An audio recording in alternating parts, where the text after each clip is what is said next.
Ready for Kid News? So are we. But first, a word from our awesome sponsor. Hey parents, a question. What's the best way for a struggling student to beat the math blues? Decades of research say the answer is a dedicated one-on-one tutor, but those can be off the charts expensive and a gamble based on who you get. That's where Synthesis Tutor comes in. It's educational AI, the future of learning, and it gives kids a deep understanding of math and how to apply it to the real world. Visit synthesis.com/kidnews to get 10% off and begin learning with Synthesis Tutor today. Good morning and welcome to Kid News. I'm Kim. Today is Friday, February 23rd, 2024.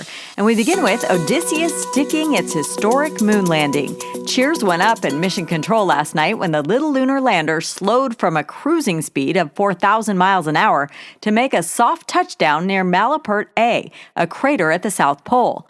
It is America's first return to the moon in more than 50 years, and the first ever by a private company. But it wasn't without some nail-biting. While still in orbit, engineers realized Odie's laser landing system wasn't working and had to MacGyver a solution from NASA.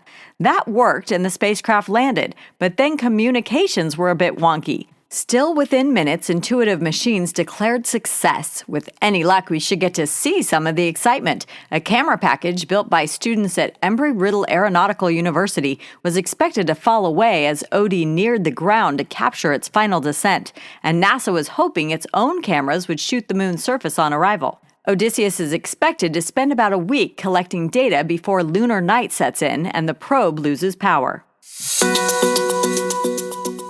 For a time yesterday, making a phone call was almost as hard as making a moon landing. AT&T's network got hit by a massive outage shortly before 8 in the morning. More than 70,000 people lost service, most of them in Houston, Chicago, Dallas, Los Angeles, and Atlanta, according to the tracking site Down Detector. Verizon and T-Mobile didn't go down, but trouble on their lines spiked when users tried to reach family and friends who use AT&T. Over the course of the day, service was restored, but as of this recording, the company hasn't said what triggered the disruption. The most likely cause, according to Lee McKnight, an associate professor at Syracuse University's School of Information Studies, is, quote, a cloud misconfiguration, which he says is just a fancy word for human error. And then there's AI error. ChatGPT users were left scratching their heads a couple of days ago as the app started spewing crazy answers to simple questions. Many people were quick to take screenshots of the chatbot's answers, which were in a combination of Spanish, English, and just plain strings of gibberish and computer code. OpenAI, which released the ChatGPT app, has not explained exactly what happened, but within a day, users were reporting things had gotten back to normal. Imagine a plant that glows in the dark. Actually, you won't have to imagine it, you can buy it. A genetically modified petunia plant has gone on sale in the US that can glow in the dark just like in the movie Avatar. The plants are the first ever that are bioluminescent. Bioluminescence is common among marine life forms such as jellyfish, as well as fireflies and some species of mushrooms. To get the petunias to light up, geneticists transferred 4 genes from bioluminescent mushrooms into the plants, and voila, the plants glowed. The Department of Agriculture recently determined them to be perfectly safe, so you can now buy them. Researchers say glow-in-the-dark roses might be next. What's the most popular streaming platform? Netflix? Or maybe Amazon? Nope, it's YouTube. The people who analyze TV viewing data say YouTube logged the most minutes watched of any TV platform in 2023. What makes this interesting is YouTube has mostly user-generated content, and viewers, especially younger viewers, increasingly seem to prefer this over traditional television programming. The Google-owned streaming service says American viewers now watch an average of 1 billion hours of YouTube programming every day, accounting for 8.6% of the streaming market. Netflix came in second. Still to come, a legendary rock band is about to get not 1 but 4 biographies. But first, we want to wish a happy 8th birthday to Nellie Emerson and an early happy 11th birthday to Eliza Emerson of Annapolis, Maryland. Your mom, dad, Darcy, and Trini want to celebrate your curiosity, creativity, and kindness, and love watching you swim, ski, and play soccer, lacrosse, and chess. Now, today's KidNuz quiz. ChatGPT users were amused when the artificial intelligence bot began doing what?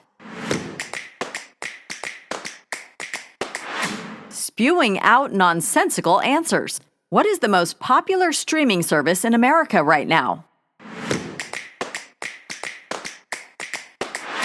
YouTube. What kind of plant has been genetically modified to glow in the dark? Petunias.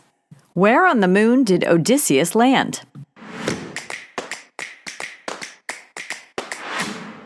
Near Malapert A, a crater at the South Pole. In today's KidNuz Kicker, the Fab Four are getting not one, but 4 biopics about them. Well-known director Sam Mendes is making movies from the point of view of each member of the Beatles, about how they came together, changed music, and eventually broke apart. Mendes has full permission from the surviving Beatles and the families of the others to delve into the lives of the lads from Liverpool. Sony Pictures will distribute the films to theaters in 2027 and promises the event will be innovative and groundbreaking.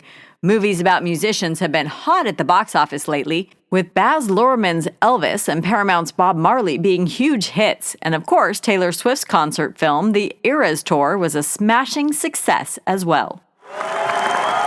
Thanks again to the Emerson family of Annapolis, Maryland for sponsoring today's quiz. Shout-outs to Eliza and Nellie for their birthdays, and hello to all their friends and teachers Mrs. Golini and Mrs. Konoff at St. Mary's School. And shout-outs to our other KidNuz classrooms, starting with Mrs. Thorington and her Wildcats at Weiss in Woodhaven, Michigan. Mrs. Stafford and her Stafford SquarePants at Four Seasons in Gambrills, Maryland. And Mrs. Durante and her Wales at North Wales School in North Wales, Pennsylvania. Thanks for listening. Please check out our weekly word search in your emails and our Week in Review quiz up on our website. And if you haven't taken it yet, please take a moment to fill out our super quick survey at kidnuz.org. Your answers will help shape the future of KidNuz. Have a great weekend, and we'll see you back here for more KidNuz Monday morning.